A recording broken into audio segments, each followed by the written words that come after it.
পশ্চিমবঙ্গ এবং বাংলাদেশ বর্ডার, যা আমাদের দেশের জন্য এবং রাজ্যের জন্য সুরক্ষার প্রশ্নে অত্যন্ত গুরুত্বপূর্ণ।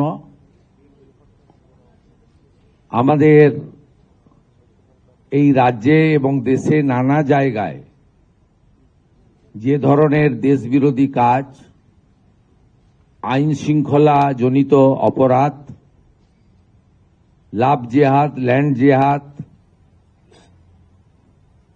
বলপূর্বক ধর্ম পরিবর্তন এবং বিশেষ করে আমাদের নারী নিরাপত্তা, শিশু কন্যাদের নিরাপত্তার প্রশ্নে যে ধরনের অসামাজিক কাজকর্ম আমরা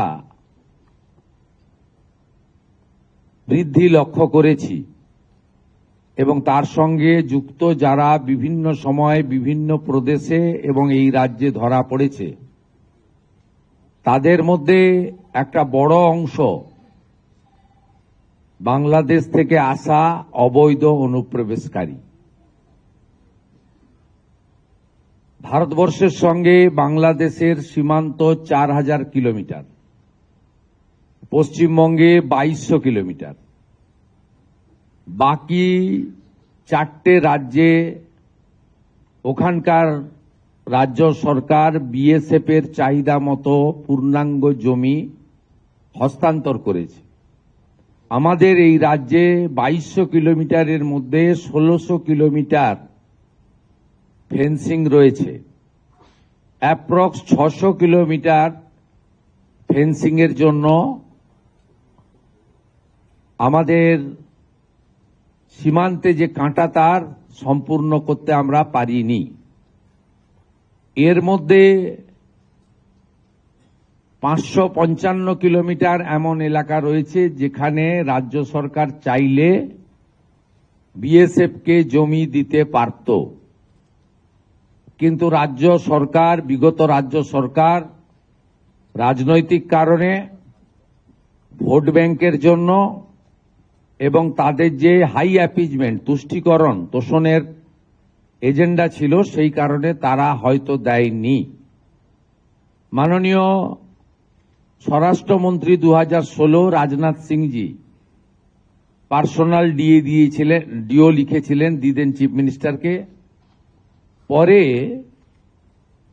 আমাদের পূর্বাঞ্চলের যে কোঅর্ডিনেশন মিটিং এই নবান্নতে হয়েছিল, যেখানে কেন্দ্রের বর্তমান স্বরাষ্ট্র এবং সমবায় মন্ত্রী অমিত শাহজি নিজে উপস্থিত থেকে তদানীন্তন মাননীয় মুখ্যমন্ত্রীকে পার্সোনাল অনুরোধ করেছিলেন।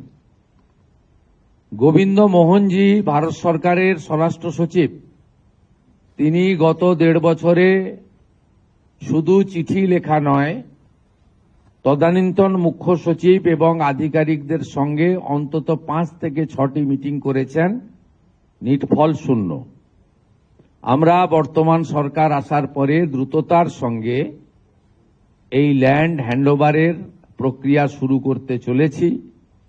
আজকে এর সূচনা লগ্নে আমরা 18+9 27 কিলোমিটার এলাকাকে সুরক্ষিত করার প্রয়োজনীয় জমি, সরকারি এবং আমাদের প্রাইভেট ল্যান্ড যা পারচেজ আমরা করছি এবং তার সম্পূর্ণ অর্থ বিএসএফ আমাদের দিচ্ছেন, ভারত সরকার আমাদের দিচ্ছেন, আমরা সেটা সূচনা করলাম।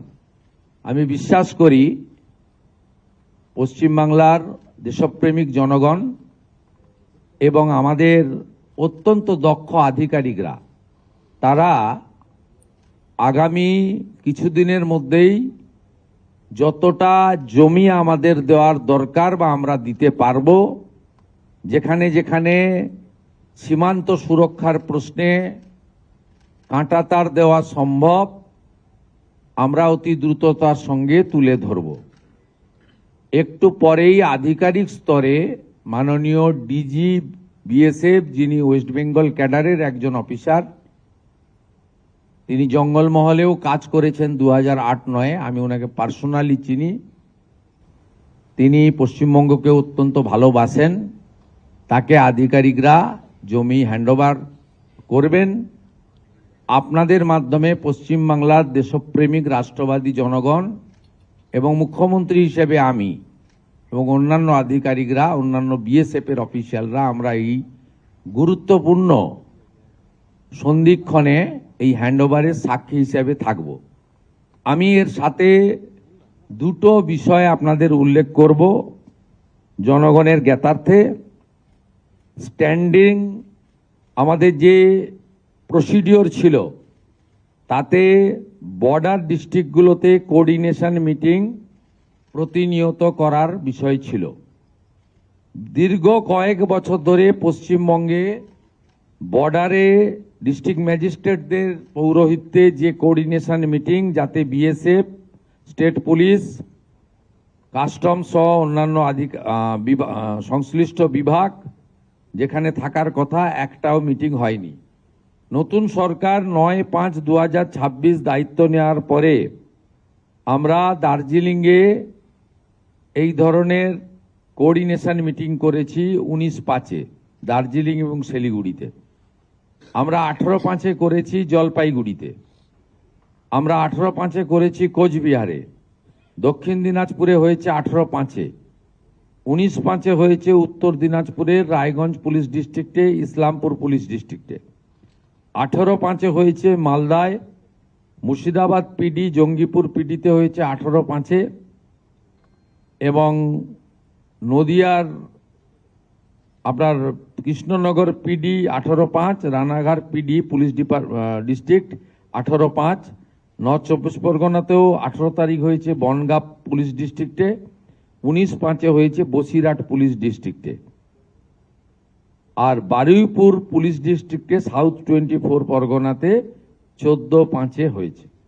এটা এখন থেকে প্রতিনিয়ত হবে এবং প্রয়োজনে থানা স্তরে বিএসএফ এর সঙ্গে আমাদের অত্যন্ত সুদৃঢ় সম্পর্ক তৈরি করে আমরা আমাদের রাজ্যকে এবং দেশকে সুরক্ষিত করব।